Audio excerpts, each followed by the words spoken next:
Welcome back to Morning Express. As I mentioned, intentional parenting, and we have the facilitator of intentional parenting with us in studio, Roselyn Kigen, to talk to us more about that. Earlier on, we were all about what we have seen, the debate that has been going on providing and supplying, facilitating school-going children with contraceptives, which has brought about the teenage pregnancies that we know those numbers keep rising. It boils down to where and who's responsible to ensure this whole runaway situation is handled and dealt with before it gets to the levels we are seeing it now. And Roselyn is here to talk to us about how you, if you're a parent, can do the best you can in that role as your responsibility as a parent. So thank you for joining us. What is the basics? Because for many people, you know, they say, the Swahili saying, it is easy to birth a child, but the real work begins when it comes to parenting. Do many people have that understanding, and do they approach parenting with the amount of seriousness perhaps you would seem or deem to be the right kind of approach? Let's start with this. When a child gets out from maternity, when you bring a child home, Right. there's no manual. You're given information from all sorts of angles.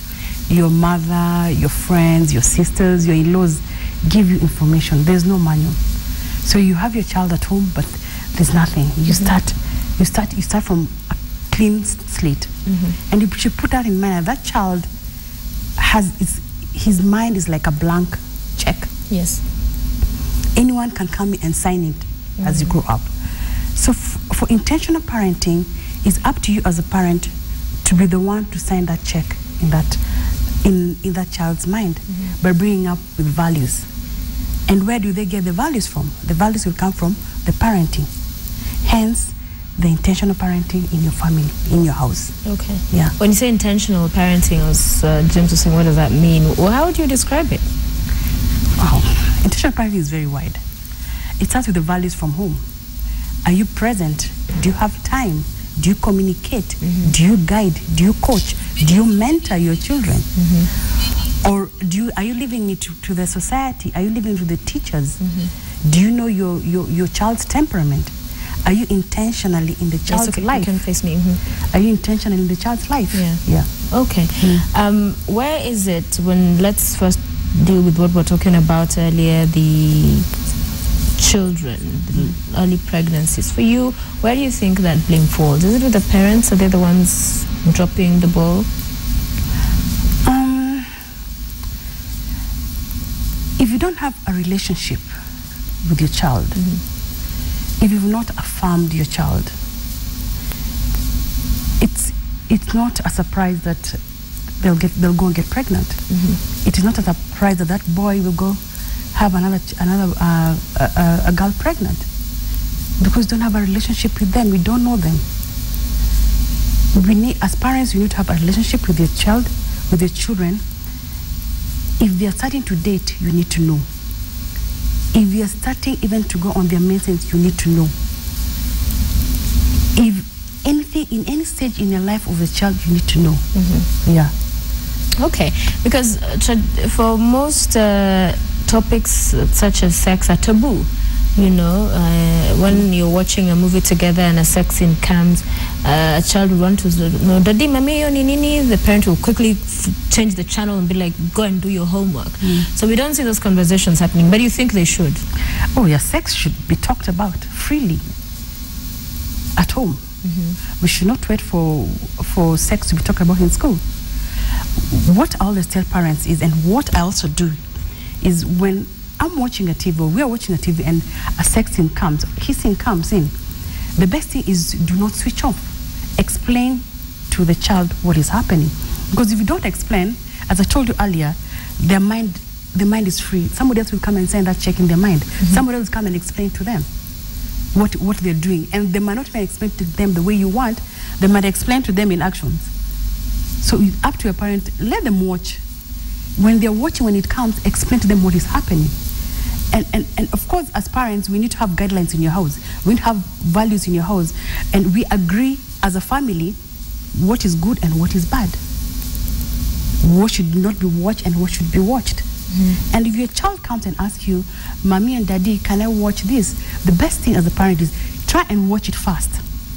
Don't say no. You can never say no to teens.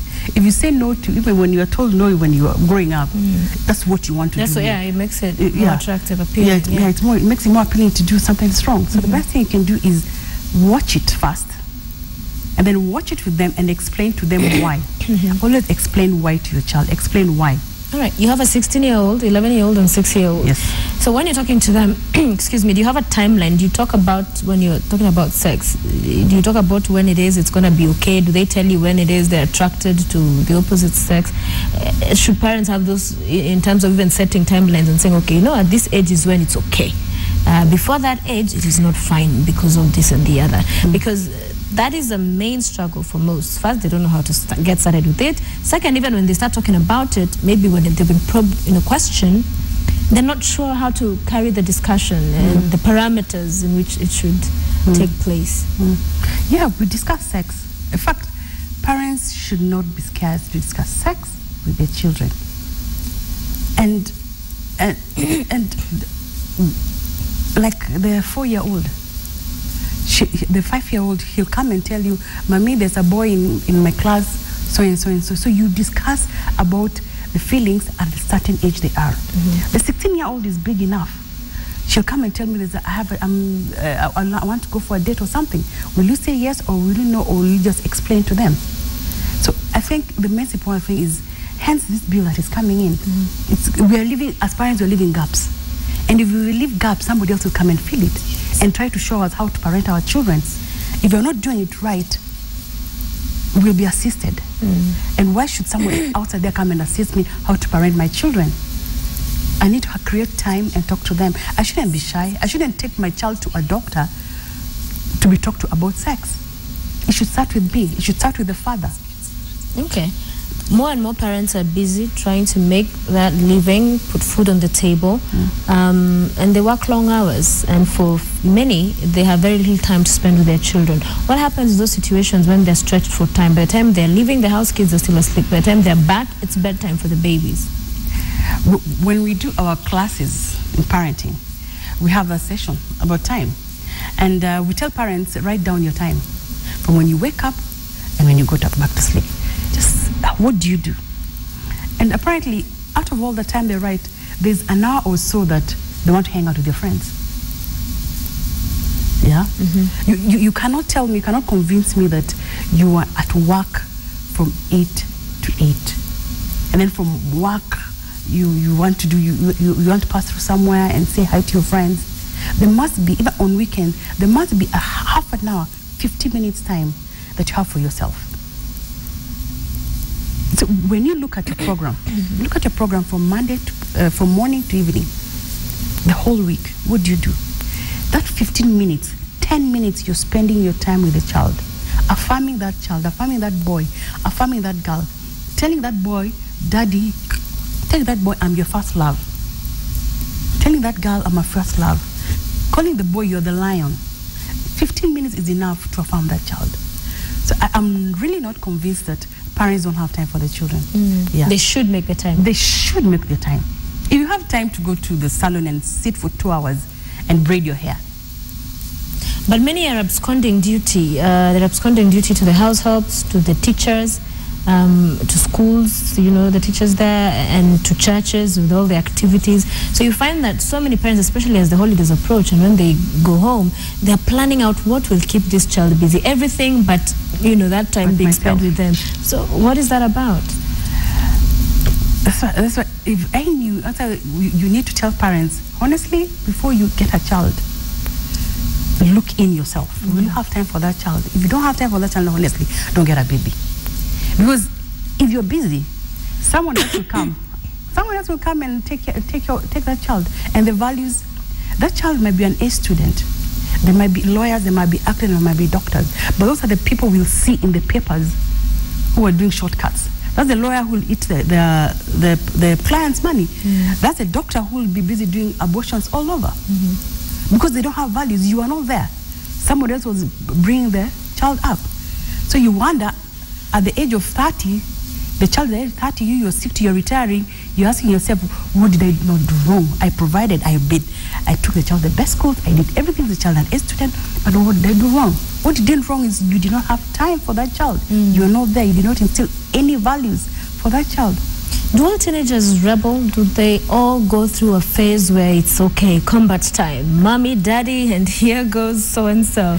Do they all go through this phase where they just want to do everything that you don't want them to do? No. And they call it at a, what do you call this thing? But I even forgot to say that word. It's called instant generation. Who told you you have an instant generation? And so what you speak is what your child will be. And I refuse to say that word at all. Because we need to agree, my teenage or your teens will not rebel. Find their usual hormonal changes, which are normal. It's like when you're on menopause, because your hormone has changed. Will you leave your family and decide you're going to go to Australia to, that's the way you think about it. So they should not. I don't believe in it. Okay. Yeah. And then there's some parents who would argue they're parents by default, not by design. They did not intend to have these babies, and now there they are. Especially some in the rural areas find themselves without family planning with so many children. So first talk to us about those who will claim, because bottom line, I think, unless it's a rape situation, it rarely, you will argue it's by default. But those who did not mean to be parents and now they find themselves as parents, what is most important for them to keep in mind? Whether you meant to be a parent, whether it was a planned or not a planned, the fact remained, God has given you a child to take care of. And when the time comes, He won't ask you what you did. He'll ask you, what did you do with my child that I gave you? Bottom line is the same. It's a blanket. Whether you're in the rural areas, whether you don't have money, you have all the money, the bottom line is values. Okay. Now that they're here, take care of them. Now that you have them, take care of them. And the numbers in kids, some have one, and you find that I have a nephew, and I remember we had a discussion with my parents, and I was telling them, this is going to become, because all attention is on him, all the love. There's just this one little kid, and there's so much love, and they don't learn maybe how to share. They become, when they want something, they believe they should get it. So what do you do in those situations to still make sure this is a person who understands in life? It's not just about you, because they live and then they get to a harsh world where demands and issues are different. But also, as you talk about that one child, those find themselves with 7, 8 kids. How do you have attention for all this, ensuring you're being a parent to each and every one of them as they grow up? The one with one child, the last the parent. Imagine that child at the age of 20. Will you manage? Because he'll want, mommy, I want a car. If you don't provide, he might be the one go carjacking cars or doing something. Because you've not showed the child self-control. You've not showed the child how to share. You've not showed the child that, you know what, you're not the only egg. Yeah, there are other people. So I always tell parents, if your child does something wrong, or your child is too demanding, imagine them in their adult life. They'll be the ones who the boss tells them to do this, they can't, because they can't understand that there were no boundaries, there are no consequences. Okay. Yeah. And for the big families? For the big families, mommy and daddy they have to know how to parent them equally to avoid sibling rivals when you grow up. Because we see when you grow up even now where we are, people don't talk to their brothers and sisters. Well, because mommy don't instill the values of, you know what, you're the same and you're brothers and sisters, and we fight and we make up. There shouldn't be favoritism. There should not be favoritism. Very quick comment in less than a minute before we must wind up is for the single parents. I must ask about that because it's part of parenting, but many find themselves alone and still have to do the best they can. What do you say to them? Let me tell you something. I put single parents, I salute you. Because it's not easy. It's not easy to parent. You're the only one putting the bread in the table. You're parenting this child. You want the best. But at the end of the day, single or not single, I'm sorry to say, but you need to instill value. You need to create time for that child. You need to bring in people also who can help you. For the boy, you need to give the uncle, the grandfather, friends who are male figures to help you bring up that child and who have good values. For the girls, you need to have time for them. Yeah. But for single mothers, I salute them. Yeah, I salute them because... And the fathers. Oh yeah, even the fathers with more, because it's a challenge. It's not easy bringing up a child alone. Yeah. Roselyn, we thank you. This is definitely a topic we need to have more time, and there's so much ground to cover. But we thank you for talking to us about those few pointers there for the parents out there. Thank you for being with us this morning and for watching the show today. Our viewers, as Gali would say, thank you for watching as well. We'll see you again tomorrow. We have a great show for you. So my colleague here at KTN, Jeff Koinange, has released his second book. It's an autobiography.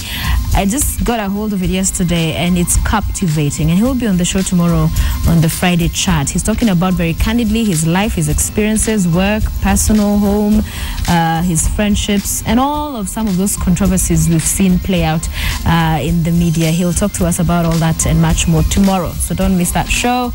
Have a great Thursday. Take care.